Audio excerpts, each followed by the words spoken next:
You're watching Narda Talks, and today we'll be talking about all the fuss and frenzy around the COVID vaccines. During the most recent troubled times experienced by the whole world, COVID vaccines were indeed the sigh of relief for all of us. Normally, a drug research takes years, even decades, from idea to reality. Driven by global urgency and underpinned by the decades of prior work on vaccine technology, vaccine developers found a way to chop not just days, not just months, but years of the timeline. The first vaccine to combat COVID-19 were developed, tested, and given emergency use authorization in merely 12 months. It was a remarkable achievement of medical science. We have gone from identifying a new pathogen, the novel coronavirus, to discovering an immune response against it, to developing and testing a safe and effective vaccine for it in less than 12 months. Previously, the fastest vaccine to go from development to deployment was the mumps vaccine in 1960s, which took about 4 years. Of course, these vaccines were created for the sole purpose of preventing mass deaths, which they did. But we cannot deny that the research and testing of these vaccines are like an iceberg for us, where there is a lot more which is still not visible. Past few weeks were full of debates, panic and discussions on the two vaccines and their side effects that were used widely in India, the covidsheild and the Covaxin. It all started when a report in British newspaper, the Daily Telegraph, which stated that in a legal document submitted to the High Court in London, AstraZeneca admitted that the vaccine developed with the University of Oxford to protect against COVID-19 may cause TTS in rare cases. TTS is a rare syndrome characterized by the concurrence of thrombosis, blood clotting, and thrombocytopenia, the insufficiency of the platelets. The consequences of TTS are potentially life-threatening, which includes stroke, brain damage, heart attacks, pulmonary embolism, and amputation.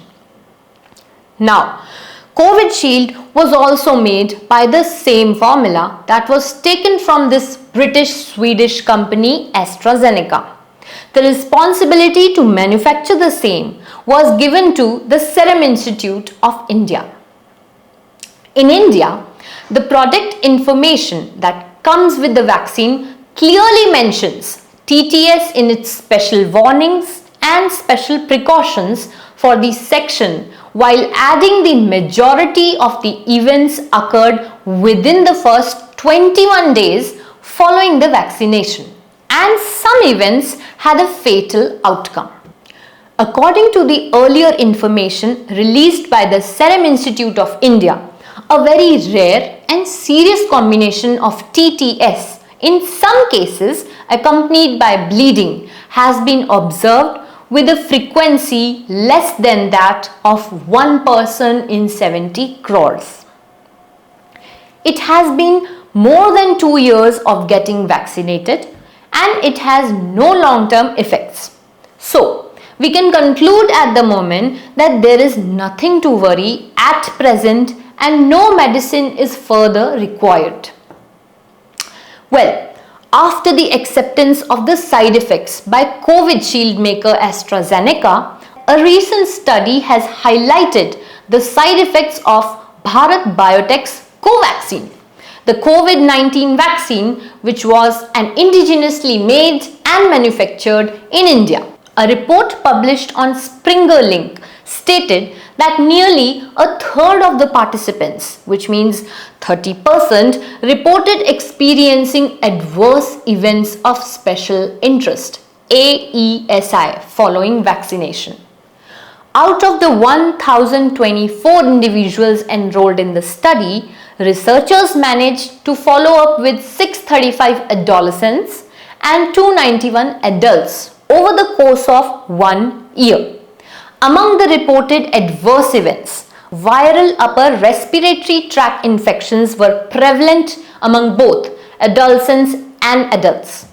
These participants were interviewed telephonically about long-term adverse events of special interest after 1 year of vaccination. The study led by Sankha Shubhra Chakrabarti and his team at the Banaras Hindu University observed that certain demographics were more susceptible to AESI after receiving Covaxin. Female adolescents and individuals with a history of allergies were identified as being at the higher risk. Female participants also noted menstrual abnormalities, while ocular abnormalities and in a smaller percentage of participants. Moreover, serious AESI such as stroke, Guillain-Barré syndrome were identified in a fraction of individuals. Out of all the participants, 4 deaths were reported, but all of the 4 had diabetes and 3 of them had hypertension. So, it cannot be concluded that Covaxin was solely responsible for these deaths. One more thing was highlighted in the report. The pattern of AESIs developing after Covaxin differs from those seen in Covidsheild, which seems natural as both the vaccines were made differently and will affect differently as well. Now coming to the big question. Should we be concerned today about the vaccine administered during COVID? Well, the answer is no. The administered vaccines have been in circulation for a couple of years now. Experts assure that adverse side effects typically do not manifest after an extended period. So, if you have not experienced any adverse side effects this far, there should be no cause for concern regarding the safety or severe side effect of the vaccine. Well, the vaccine frenzy does not end here. Fraudsters posing as representatives from the health department have been contacting individuals stating the purpose to verify whether you have received Covishield or Covaxin vaccination. Subsequently, these callers proceed to solicit personal information, which includes your Aadhaar numbers, your bank details. Although no financial losses have been reported this far, cybersecurity experts caution people that these tactics likely aim to hijack your personal devices to harvest sensitive information and potentially gain unauthorized access to bank accounts. Law enforcement authorities have emphasized to seek guidance from medical professionals only and do not succumb to any undue alarm or panic. So people, be informed and be aware.